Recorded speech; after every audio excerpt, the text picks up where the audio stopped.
किंमत पण आहे आणि आकर्षक पण आहे आणि हे तुम्ही सगळी इकडे पब्लिक बघू शकताय आपल्या मराठवाड्यामधली. कसा वाटतोय तुम्हाला हा घोडा? नंबर 1. नाव काय तुमच्या घोड्याचं? आजवान आमच्या घोड्याचं नाव आजवान. हैदराबादचे नवाब साहेब. नमस्कार गावकरी मंडळी. तर सध्या आपण आहोत माळेगाव मध्ये, जी की दक्षिण भारतामधली सगळ्यात मोठी यात्रा असते आणि त्याच्यामध्ये घोडा हा विशेष आकर्षण असतो. तर आपण सध्या जिथे उभा आहोत 11 कोटीची मागणी आलेली आहे. 11 कोटीमध्ये म्हणजे ज्याच्या भारी भारी सुपर कार वगैरे येतात ती गोष्ट.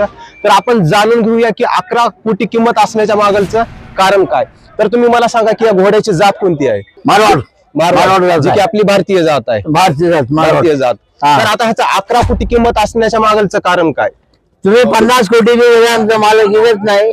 गाय जाऊ दे, म्हैस जाऊ दे, कोंबडी जाऊ दे, कबूतर काय झाला तोंडाचं जनावर आहे त्याला पोसायची सवय आहे. दरवर्षी तुम्ही माळेगाव दरवर्षी आणि जसं या घोड्याची जात मारवाड आहे आणि दिसायला पण आपण बघू शकतो. ज्यावेळेस आपण घोडा बघतो एकतर पांढरा काळा आणि विटकरी टाइप मध्ये असतोय. त्याचे केस वगैरे, ह्याची उंची वगैरे सगळ्या गोष्टी बघू शकता. सध्या किती आहे उंची आणि वय? 62 इंचाची उंची आहे आणि वय किती आहे सध्या? उमर 8 वर्ष वय आहे. मग तुम्ही या घोड्याचा वापर करायसाठी? रायडिंग चालू आहे. रायडिंग चालू आहे म्हणून ही गोष्ट ठेवलेली आहे. तर ज्यावेळेस आपण पशुपालन करतोय त्याच्यामध्ये एक गोष्ट अशी पण असते, आपण माग पण बघितलेलं आहे की साताऱ्यामधली एक म्हैस जिची की उंची कमी होती, त्याला पण मागणी वगैरे झालेलं. ज्यावेळेस एक अशी गोष्ट राहते की तिथं आपण किंमत लावू शकत नाही अनमोल. ह्या घोड्यासारख्या फक्त 6 ते 7 प्रकारचेच आपण घोडे बघू शकतोय.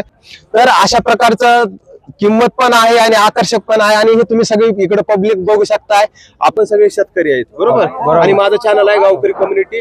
आपण ग्राम विकासासाठी काम करतोय. पुणे कृषी प्रदर्शनाला कोणी आलं होतं त्याच्यामधलं? मी गेलो होतो. तिथे एकदम जी व्यवस्था आहे, टापटीप आहे, कचरा वगैरे काय नाही. त्याच्यानंतर जे मोठे मोठे ब्रँड आहेत त्यांचे स्टॉल वगैरे आहेत, बरोबर आहे? तसं जर आपल्या माळेगाव मध्ये केलं तर नक्कीच मला वाटते काहीतरी.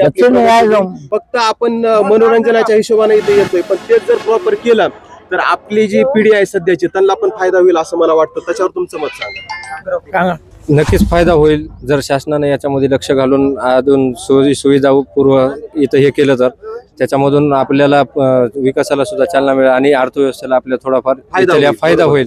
तर दुसरी एक गोष्ट तर सगळ्यांसाठी महत्वाची आहे की सगळ्या गोष्टी शासन करू शकत नाही, बरोबर आहे? शासन म्हणजे सरकारचं काम असतं 5 वर्षाचं. तर आपलं पण कुठंतरी म्हणजे कर्तव्य आहे. जसं की माझं आहे ब्रीदवाक्य, साथ जुडो आगे बढो.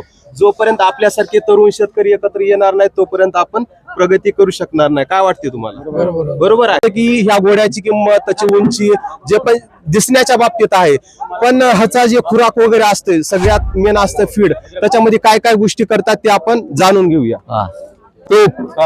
दूध पाहिजे, दूध, हरभरा जास्त. कोणताही घोडा झाला तर हरभरा मेन. त्याला हरभरा, तूप कशाचं राहते? गाईचं, म्हशीचं, कशाचं वापरतात? म्हशीचं. या सगळ्या गोष्टी करता. आणि तुम्ही ज्या वेळेस त्याला खुराक वगैरे देताय म्हणजे खायला दिवसातून 2दा-3दा किती वेळेस? 2 टाइम. म्हणजे कोणताही जर पशु असेल तुमच्याकडे, गाय म्हैस काही पकडा, जसं माणसाला आपण 2 टाइम जेवायला देतो, जनावराला पण 2 वेळेसच दिलं पाहिजे. तुम्ही 3-4 टाइम दिला ह्याचा अर्थ असा नाही की तब्येत बनणार. ही गोष्ट एक महत्वाची आहे. बाकी तुम्ही असं काय सांगू शकताय की तुम्ही काय विशेष काळजी घेताय? डॉक्टर वगैरे कितीदा तपासणी होते? ह्याला झोपा गजा टाकतो आम्ही गवसाचं. मग तुम्ही आपल्या भारतामध्ये कुठं कुठं प्रदर्शनासाठी घेऊन जाताय?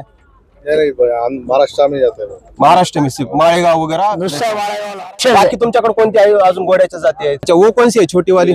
पोनी बोलते. तो उसका मतलब ज्यादा विदेश में होता है क्या? त्याचा वापर इधर ही होता है भारत. तर आपण बघू शकता घोडा बघा, मागलच्या साईडनं शेपूट वगैरे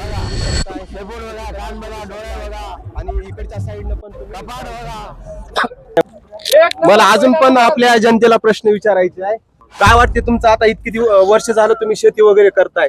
शेती आतापर्यंत करता मात्र शेतकऱ्याचा काहीच फायदा नाही आतापर्यंत. कशामुळे झाला? तंत्रज्ञान वापर करावा आतापर्यंत. तंत्रज्ञान, मशिनरी वगैरे ह्या गोष्टीचा वापर तर करायलाच पाहिजे आणि पर्याय पण नाही, कारण आजकाल रोजगारी वगैरे पण भेटत नाहीत. तर माळेगाव मध्ये आपण असं निश्चय करू की पुढच्या वेळेस आपल्याला जे वाटतं की चांगल्या पद्धतीनं तुम्ही पण तुमची शेतीची पिकं वगैरे जे आहेत ते पण मांडू शकता की कसं काय करताय. आणि अधिक माहितीसाठी गावकरी कम्युनिटीला तुम्ही सबस्क्राईब करा. बरोबर आहे? दरवेळेस शासनावर वगैरे गोष्टी ढकलून काय होणार नाही. आपण पण तिथं काहीतरी आपला हातभार नक्कीच लावला पाहिजे. आणि आपलं चॅनल गावकरी कम्युनिटी आहे, तुम्हाला पण माझ्यासारखं काम वगैरे करायचं असेल तर तुम्ही करू शकताय. आता येणाऱ्या दिवसामध्ये जे मोठे मोठे ब्रँड आहेत म्हणजे कृषी क्षेत्रामधले, आपण त्याच्यासोबत टाईप वगैरे केलेला आहे, ती तुम्हाला माहिती भेटणार आहे. आणि आपण पण सगळ्यांनी एक निर्धार करूया की पुढच्या वर्षी आपल्या साईडनं आपण जोपर्यंत मागणी मांडणार नाही तोपर्यंत ती गोष्ट. गावकरी कम्युनिटीला तुम्ही सबस्क्राईब करा आणि साथ जुडो आगे बढो. साथ जुडो आगे बढो.